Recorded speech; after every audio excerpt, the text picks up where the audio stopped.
Hey guys, welcome back to an interesting video in Wild Rift. So today we're back with an AP Kai'Sa updated complete guide. Now, of course, Kai'Sa has an AD build as well, and of course the AD build is still good, so you can still look at the past guide I made on that if you guys want to check that out. But today we're going to be talking about the AP Kai'Sa build. But of course, before we get too much into it, don't forget to check out the basic guide that I'll put up in the cards above for our skills leveling order tips and tricks as well as some combos. But without further ado, let's jump straight into it. So you will see that all the top players are basically using this build, so I believe that this is probably the best build on Kai'Sa at the moment, despite the fact that it's AP. One of Kai'Sa's biggest strengths, especially after Terminus came out, is the fact that she can actually build AP, and she still does a lot of AD damage, a lot of AP damage on hit, things like that. Of course, the on-hit build on Kai'Sa is still amazing as well, especially into tanky teams. So let's get started. So first up, you want to go for Terminus as a first item on Kai'Sa. It's pretty much standard. Whichever build you go on Kai'Sa, it's always Terminus first item because it gives you both armor and magic pen. So whether you're building AD or AP, it's always going to be Terminus.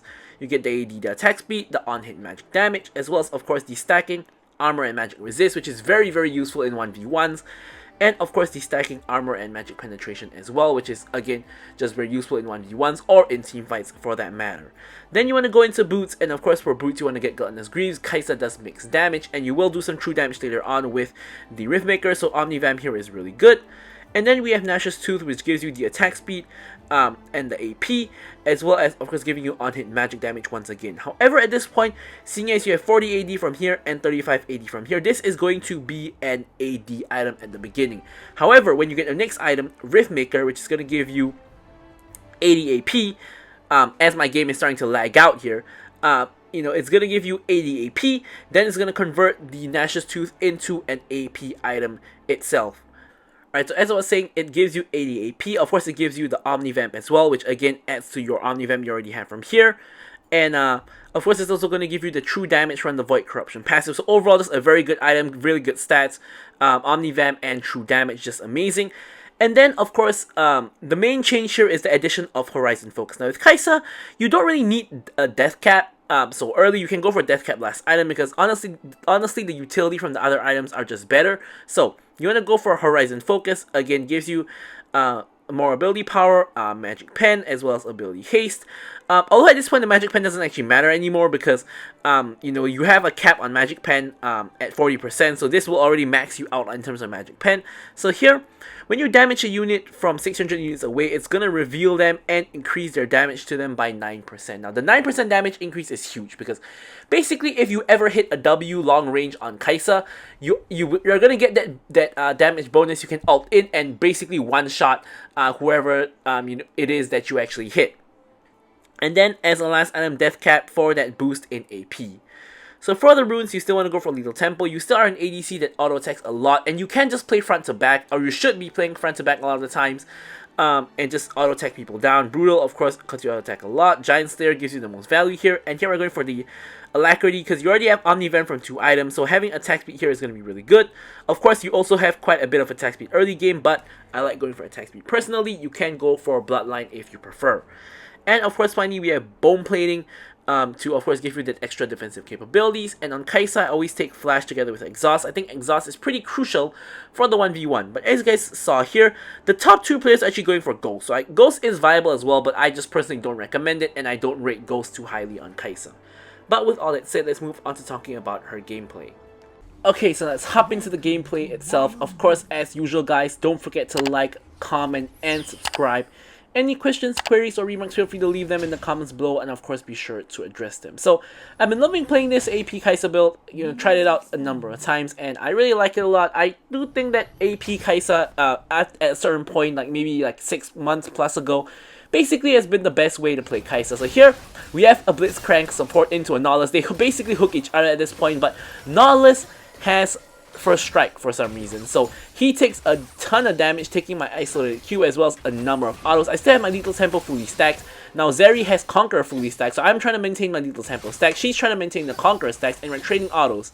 Now in this case, it's actually benefiting her because she does have the Conqueror AD, but I have Lethal Tempo attack speed, but I'm only getting in one auto. So you can see here I'm losing the trade against Zeri. However, Nautilus is so far behind because he has to back all the way back to the base, and he loses out on all of the minion XP. This does mean that Zeri hits level 2 first, but this shouldn't matter all that much. So Nautilus once again walks straight into the bush, gets hooked by Blitzcrank again. We hit level 2, and we go for the engage onto the Nautilus. Not engage, but we start whacking him basically.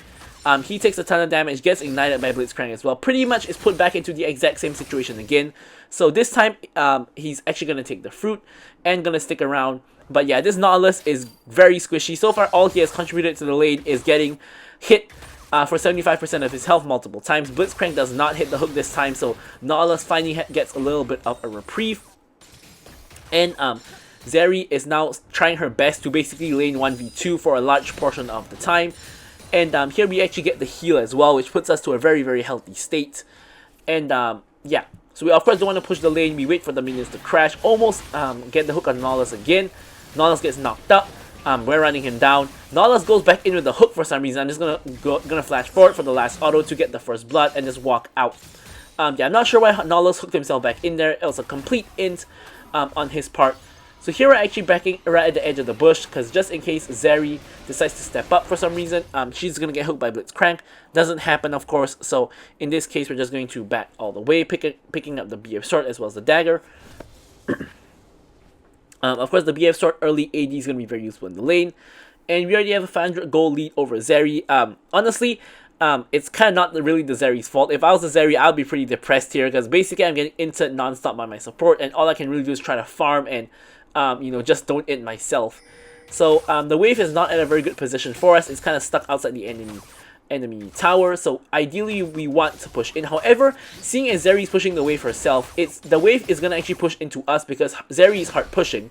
So here I'm just trying to thin out the minions a little bit so it doesn't stack too much and end up becoming something we can't handle. So you can see I'm just thinning it a little bit. Nautilus tries to get another hook in. I'm not really sure if he wants to hit that because he's definitely not in a really good spot. Now Zeri is level 5 with ultimate though, because she has been getting a lot of solo XP because Nautilus has not been getting much. Here Nautilus goes in again, pretty much is getting one shot by me. Ari however comes in and Blitzcrank is forced to flash out. Now here I'm taking a bunch of damage. Here I hit level 5 with the level up and with the ult shield, and Zeri dies. Now this Zeri, I'm not gonna lie to you guys, this Zeri is really, really unlucky because I should have died there because I took all of that damage. Blitzcrank hooks the Lee Sin and Lee Sin dies. I almost hit the snipe onto Nautilus. Nautilus survives by the skin of his teeth once again. And yeah, we are now 2-0-1. So yeah, I'm not gonna lie, Zeri was really unlucky there. When she went for the tower dive, I happened to level up and got the additional health, which helped me tank one auto. I skilled my ultimate, which allowed me to ult immediately to get another shield, which allowed me to once again survive another auto, and that allowed her to take basically an extra like 1 to 2 tower shots, and we autoed her one last time for the kill. And now this has given us enough gold to pick up the Terminus and get our Q evolve, which helps us to snowball even further. So like I said, sometimes you get a little bit unlucky, sometimes you get a little bit lucky, and that's just one of those times that I honestly think this is just like a pure luck kind of thing on my end, and it's kind of a little bit unlucky on her end. Of course, you could say that if she was a good enough player, she would realize that I was about to level up and she wouldn't have gone for the dive. But you know, if I was her, I would have gone for it too. So I really just think she's pretty unlucky here. So Nautilus again gets engaged on by Blitzcrank. Zeri is now paying the price for it. Zeri isolates herself by moving away from the Nautilus, and I was really tempted to actually ult right in there because Zeri actually should not be dashing away from the Nautilus near to a tower, because she basically allows me to ult behind her and queue her solo if I really wanted to. I didn't choose to do it because I didn't see the need to really take that risk of tanking a tower shot and getting CC by Nautilus, because you know, why would I do that? Yeah, so here Nautilus is getting focused down again. He's in trouble. Ari is now here to try to help him out, but so is Lilia, who's my jungle. Blitzcrank gets hooked in, takes a lot of damage, has to run all the way out. And here I'm just trying to stack up a lethal tempo if I can, and of course not get hit by the pot shots. Lee Sin is now here to join the party, and it's definitely time to back off here.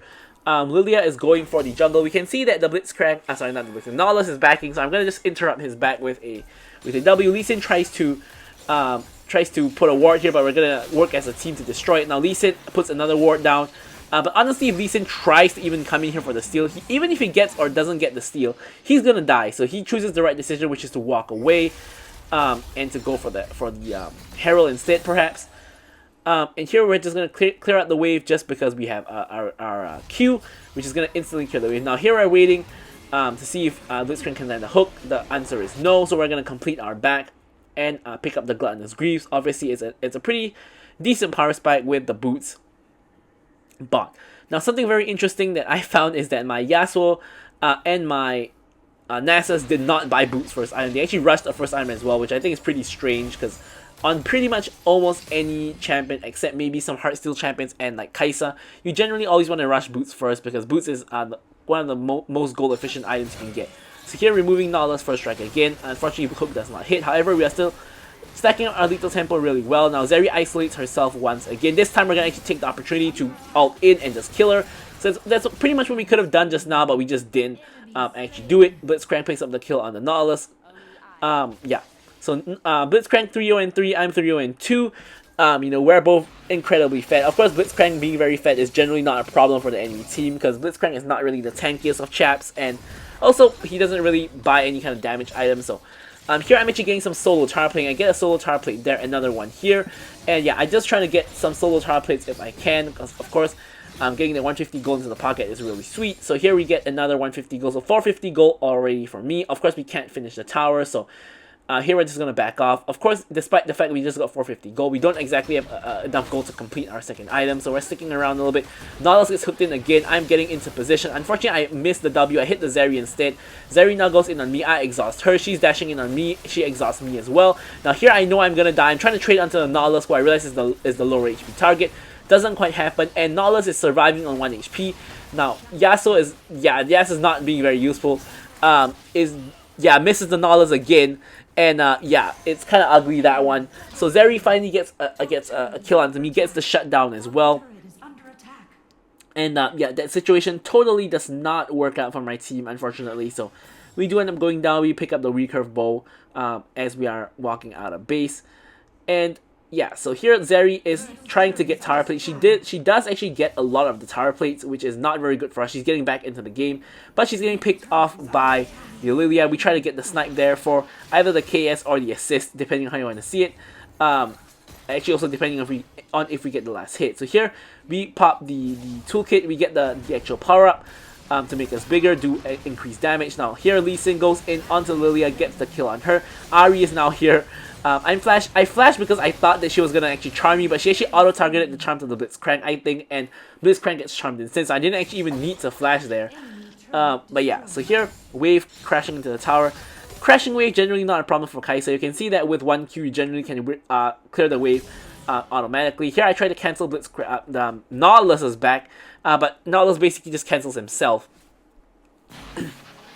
So here I'm trying to be cautious to not overextend to cancel Nautilus's back, because you don't know whether there's a Zeri or someone else behind him. Now we know the other 3 people are not there, so it could be the Zeri behind him, so I don't want to, you know, overcommit into canceling his back, because this could give him the opportunity to ult me, and then Zeri could kill me if she is actually around.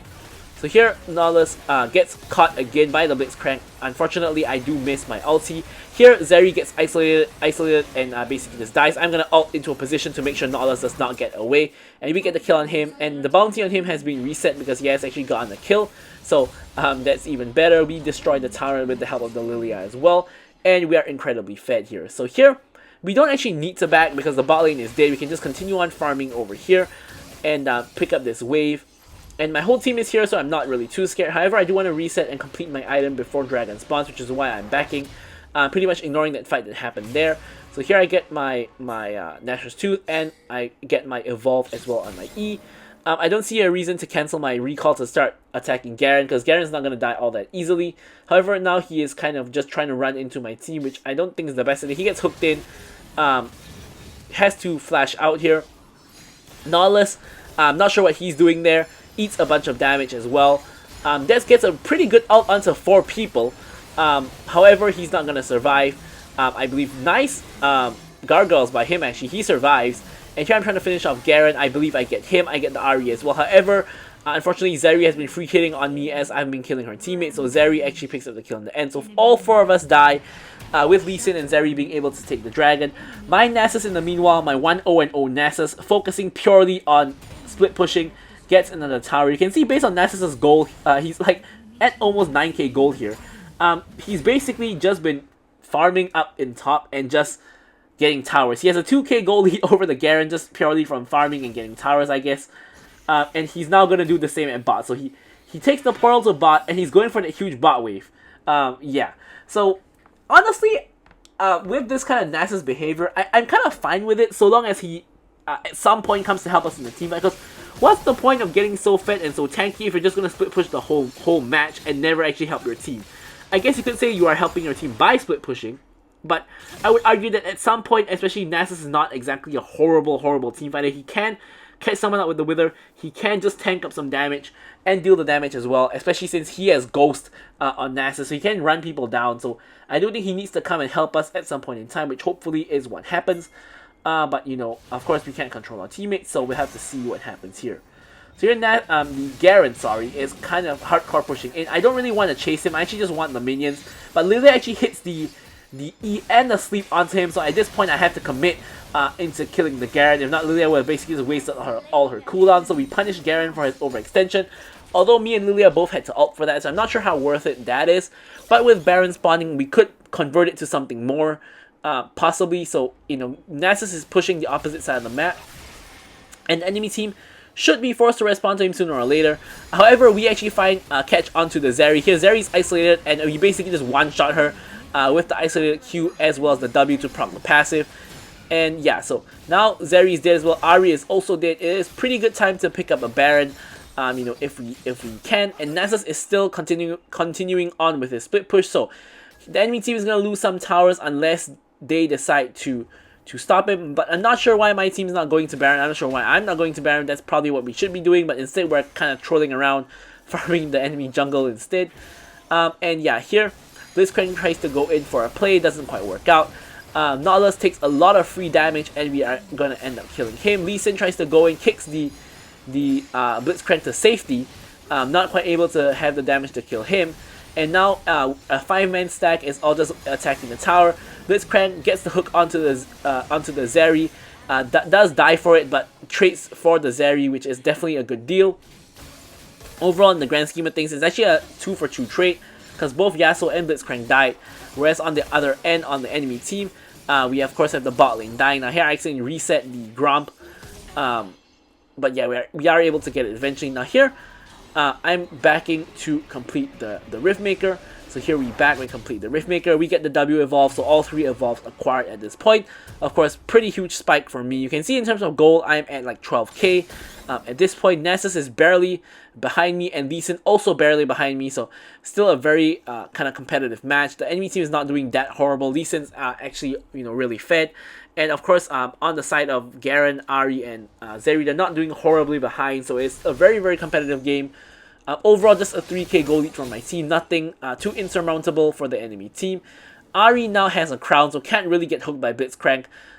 Garen here, not sure what he's doing, so I'm just going to step up and auto-attack him because the heart still was already ticking, so he definitely knows someone is in that bush. So I just reveal myself and just attack him just you know, a little bit. Now there is a red buff share which I'm really interested in. I want to grab that red buff, so I'm pinging my team that I'm going to go grab the red buff. I'm going to go get it here. And at the same time, there's a huge bot wave. So my intention is to clear this bot wave and take the Hex Gate up if Baron is being contested. Otherwise, you know, I can maybe push another wave or something like that. Just looking at the posturing, I feel a fight is going to happen. So here I am just going to take the Hex Gate and see if I can join the fight. Garen is trying to engage on Lilia here. I'm trying to see what I can do. The fight doesn't really end up happening. Nasus is now split pushing, and I'm guessing the enemy team might be going for him. Last Dragon is spawning, but it's not really valuable because it's not sold for either team. The enemy team is indeed going for the Nasus. Blitzcrank goes in, trying to run interference. Nautilus comes in from the side, ults the Blitzcrank instead of me for some reason, and renders free firing onto the Garen. Garen goes down. Now I'm free firing onto the Nautilus. He goes down as well. Now I'm going onto the Ahri. I spot Zeri beside me, so I'm just going to go on her instead. Ahri tries to go in on me for some reason with the flash, but basically just commits suicide there. And the entire enemy team is dead. Now with that, we have a wave in top, prepared by the Nasus beforehand, and now with that, we should be able to actually end the game. Nexus shield is there, but we have 3 people just to whack the Nexus. You can just see based on the speed that the Nexus is falling, that is over with. We have another wave on the way as well. If this wave dies, we're just whacking this wave. Unfortunately, Yasuo's now tanking the tower, followed by Nasus. Yasuo gets executed, but the enemy team sees the writing on the wall and decides to surrender the game. So there we have it. It is the win. And of course, I'm going to leave you guys with the stats as usual. Thank you guys so much for watching the video, and goodbye